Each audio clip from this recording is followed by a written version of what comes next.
uma cidade inteira impressionada por causa de um crime. Uma jovem e o marido são suspeitos de mandar matar o pai e o irmão dela. Olha, a mãe escapou por muito pouco.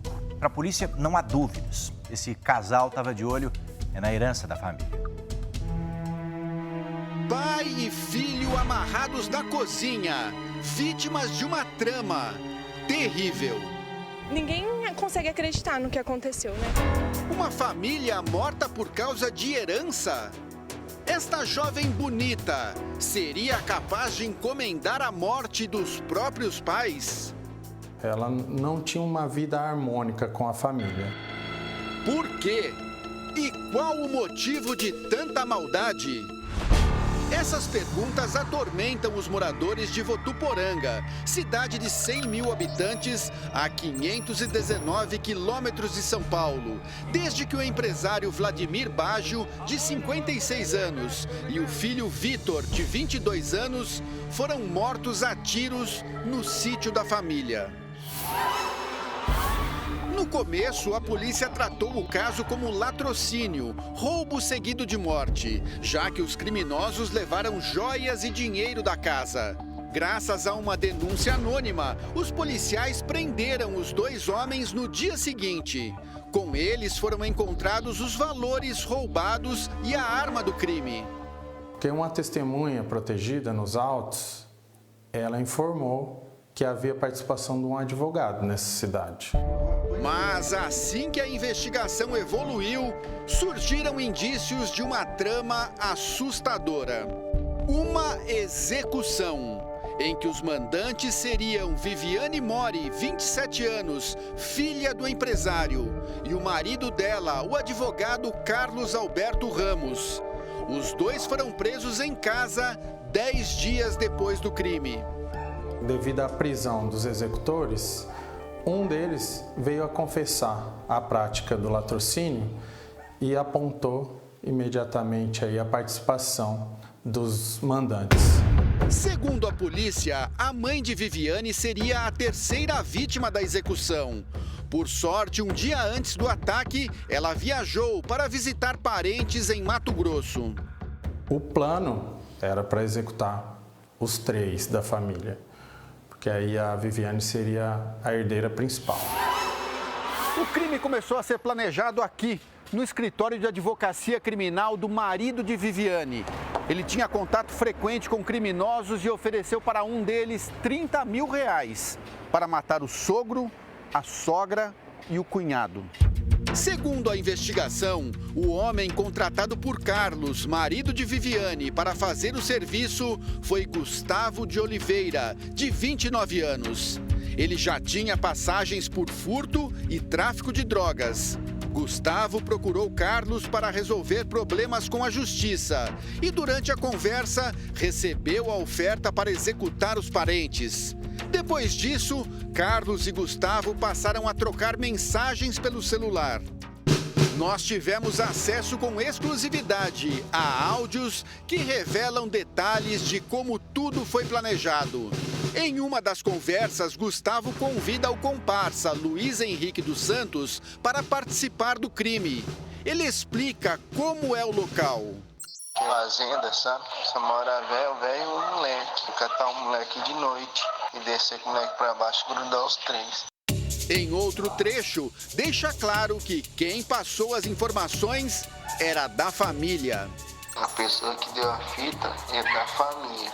Em cima da revolta lá que fizeram com a menina passou tudo que tem, né? Tem ouro branco, tem ouro, tem uns negócios lá.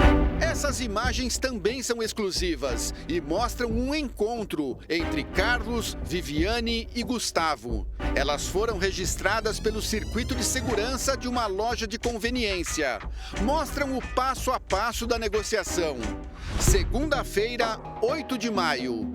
3 dias antes do crime, quem está sentado é Carlos. Gustavo chega e vai em direção à mesa.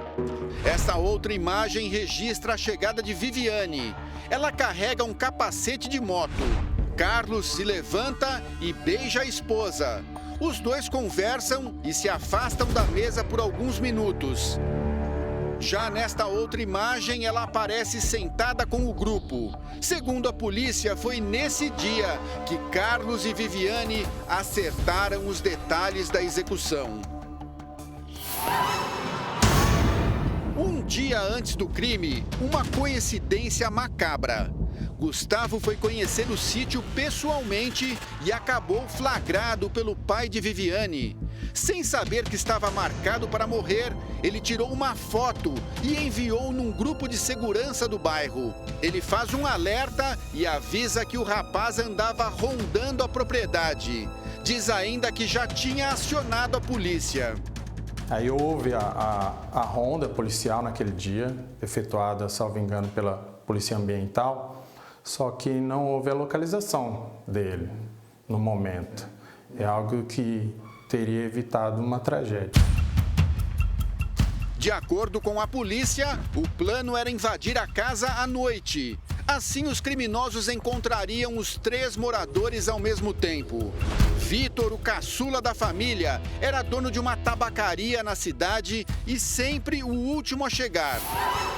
Os executores do crime seguiram à risca o plano traçado pelos mandantes. Na noite de 11 de maio, eles se esconderam aqui no portão do sítio da família e esperaram o irmão de Viviane, Vitor, chegar do trabalho. Renderam o jovem quando ele abriu o portão. Eles desceram até a casa e renderam o pai que estava dormindo. Já dentro da casa, os ladrões descobrem que falta uma pessoa. A mãe não estava, ela tinha viajado no dia anterior. Segundo a investigação, os mandantes do crime não sabiam dessa informação. Mesmo assim, o plano de execução segue em frente. Pai e filho são amarrados e colocados sentados na cozinha com os olhos vendados. A dupla vasculha a casa, recolhe dinheiro e objetos de valor. Antes de saírem do sítio, os dois executam o pai e o filho com tiros na cabeça. Este vídeo foi feito pelos próprios assassinos. Eles mostram Vladimir e Vitor amarrados e amordaçados. A imagem foi enviada para Carlos e Viviane como prova da realização do serviço. Segundo testemunhas, Viviane e Carlos estiveram no velório e acompanharam emocionados o enterro das vítimas. Viviane postou numa rede social uma homenagem ao irmão.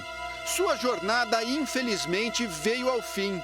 Sempre terei comigo somente as boas lembranças. A barbárie do crime, a forma como foi executado, a frieza de fazer uma postagem um dia depois da morte dizendo que guardará somente as boas lembranças. O crime de Votuporanga lembra muito o caso de Suzane Richthofen, a jovem condenada por planejar a morte dos pais em 2002. São pessoas que vivem um processo profundo de deserto afetivo interior, não têm a capacidade de trocar afetos, de trocar sentimentos, e a única coisa que lhes interessa de verdade é um reconhecimento total e completo do mundo em relação à sua vontade. Carlos, marido de Viviane, tinha boa relação com o cunhado. Os dois aparecem juntos nesta foto, tirada durante a última Copa do Mundo. Eles descoloriram o cabelo para torcer pela seleção. Dias depois do enterro, a polícia conseguiu as primeiras provas contra o casal. No celular de Gustavo, conversas apagadas entre ele e Carlos indicavam que os dois conversaram até na noite do crime. Depois das mortes, um amigo de Gustavo procurou Carlos para cobrar o pagamento combinado pelos assassinatos. Que era combinado que vocês tinham, acabou o serviço, você já ia acertar com ele, certo? Conversa com ele, seguinte, dependendo do que fosse, para ele me dar um tempo para eu ir juntando uma parte toda, porque eu tenho que vender uma moto também, entendeu? Fala para ele. Tá, mas uma parte você tem. Uma parte. Qual que é essa parte? Eu vou ver se eu consigo levantar já uns 5 mil. Carlos concorda e diz que vai pagar apenas 20 mil, porque foram só 2 mortes. Ele tinha pedido para mim 30 se fosse 3. Com tantas provas em mãos, o delegado interrogou novamente os assassinos e eles confessaram a trama. O motivo do crime seria a herança. Viviane esperava receber sozinha cerca de 2 milhões de reais. A mãe tinha recebido uma herança num valor aí aproximado de 200 mil reais. E também tem o sítio próximo ao aeroporto que é bem avaliado. A mãe, que escapou da morte graças à viagem, não quis gravar entrevista. Por telefone, ela diz que está arrasada com a tragédia e morando escondida, com medo. Eu estou sentindo aqui, gente, assim, que a pessoa tem que ficar pulando de 3 em 3 dias numa casa para ficar escondida. Porque quem está preso lá dentro pode mandar me executar a qualquer momento na rua. A polícia concluiu o inquérito na última quarta-feira. O delegado pediu indiciamento de 4 pessoas, os 2 executores e os 2 mandantes do crime, por roubo seguido de morte. A pena para latrocínio pode chegar a 30 anos de prisão.